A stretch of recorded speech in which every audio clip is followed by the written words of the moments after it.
একটা পেশেন্ট কবিতা দেববর্মা বেলবাড়ি রাধাপুর থেকে এখানে রেফার হয়ে এসেছিল আজকে বিকাল প্রায় 5টা 5 মিনিটে। তো আসার পরে এখানে ডাক্তার এটাকে ব্রড ডেথ ডিক্লেয়ার করে এবং ব্রড ডেথ ডিক্লেয়ার করার পর আমাদের মহিলা থানাতে একটা কমপ্লেন ফাইল করে ডক্টর এখান থেকে। তো আমাদের পুলিশ অফিসার মহিলা থানা থেকে মহিলা অফিসাররা এখানে আসে এটা পোস্টমর্টম অ্যারেঞ্জ করার জন্য।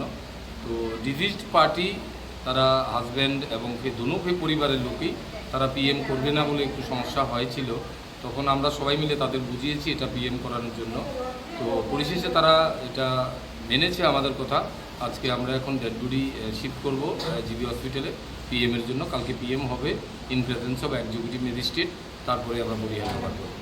কীভাবে কী কারণে কিছু কি প্রাথমিক? এটা অ্যাকচুয়ালি তাদের ফ্যামিলিদের ভার্সন অনুযায়ী বলছিল পেট ব্যথা নিয়েই তারা ট্রিটমেন্টের জন্য এনেছিল, কিন্তু ডাক্তারের সাথে কথা বলে দেখেছি উনি প্রায় 4 মাসের প্রেগনেন্ট আছেন। এখানে অন্য কোনো কিছু আছে কি না এই জন্যই ডাক্তার পিএম অ্যারেঞ্জ করতে বলেছেন।